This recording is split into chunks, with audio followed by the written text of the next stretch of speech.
जय शिवराय। मी आत्ताच पत्रकार परिषद घेतली, फेसबुक लाईव्हही शेअर केलंय। 29च्या विधानसभेच्या संदर्भातला निर्णय जाहीर केलाय की मीच लढणार आहे।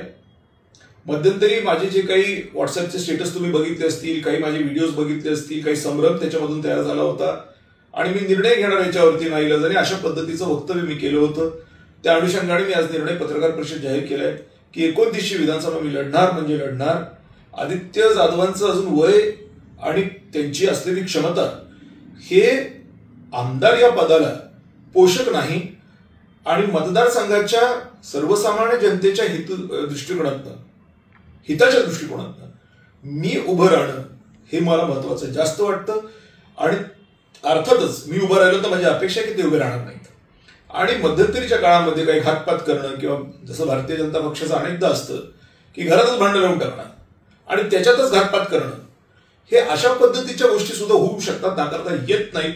परंतु मतदारसंघाचं हित याच्या पलीकडे आम्हाला काही सुधरत नाही। मेलो तरी बेहतर, पण मतदारसंघाचं हित सोडून कुठंच जाणार नाही, ही गोष्ट मात्र निश्चितच मी इथे पुन्हा एकदा आवर्जून सांगू इच्छितो। आणि म्हणून येणाऱ्या काळामध्ये संजना जाधव आणि हर्षवर्धन जाधव एकत्र येतील आणि मग काहीतरी होईल, या सगळ्या धादांत खोट्या गोष्टी आहेत। याच्यामध्ये आत्ताची येणारी जिल्हा परिषद, पंचायत समिती, नगरपालिकेच्या निवडणुकीचंही या एकंदरीत प्रवासामध्ये सहभाग आहे आणि तिथेही आम्ही माणसं रायबान जाधव विकास आघाडीची उभी करणार आहोत। अर्थात तिथेही आदित्य जाधवांना संधी मिळणार नाही, कारण का त्यांचं एज्युकेशन बाकी आहे। त्यांना अजून लॉचे पूर्ण वर्ष संपेपर्यंत अतिउत्साही वय असतं आणि त्या वयामध्ये माणसं थांबत नाहीत, हे मी माझ्याही वैयक्तिक आयुष्यामध्ये बघितलंय। मीही थांबत नव्हतो। आता मात्र ती चूक मी माझ्या मुलाबाबतीत करणार नाहीये आणि त्यामुळे जिल्हा परिषद लढण्याच्या अगोदर एकदा एज्युकेशन कंप्लीट करा, तुमचं पूर्ण जे काही कामकाज आहे ते लोकांपर्यंत जाऊ द्या आणि लोकांमध्ये तुम्ही व्यवस्थितपणे एकदा सेवेत सादर व्हा आणि नंतर मतदारसंघ तुमचाच आहे। परंतु तोपर्यंत त्याच्यामध्ये कुठेही हस्तक्षेप करू दिला जाणार नाही, हे मी आज स्पष्ट करतोय। आणि कुठेही कोणीही अशा भ्रमात राहू नये की दादांचं स्टेटमेंट वारंवार बदलतंय, कधी हे कधी ते, कधी हे कधी ते।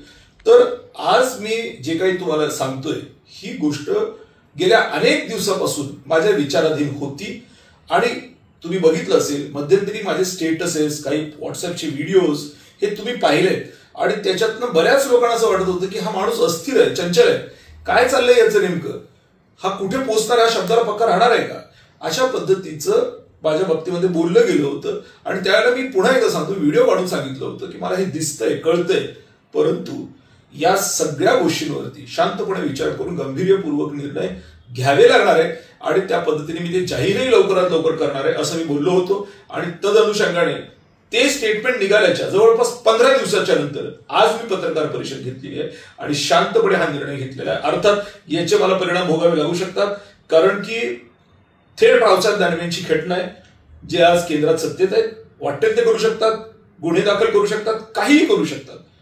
त्यामुळे काहीही माझं होऊ शकतं हे मला माहित असताना सुद्धा मी अशा पद्धतीचं धाडस करतोय। त्याचं कारण फक्त सर्वसामान्य जनता आहे आणि त्या जनतेसाठी मेलो तरी बेहतर, जेलमध्ये गेलो तरी बेहतर, ही गोष्ट मी प्रामाणिकपणे ते सांगतोय।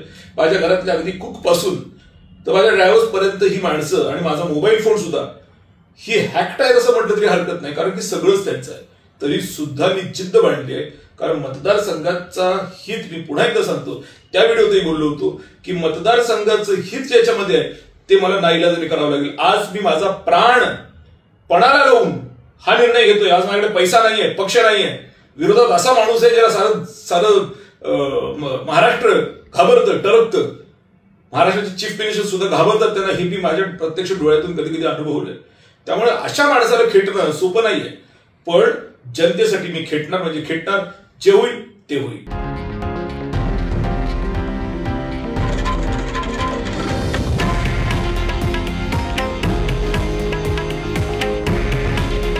हे आहे देशातील नंबर 1 न्यूज नेटवर्क आणि आपण पाहत आहात TV9 मराठी।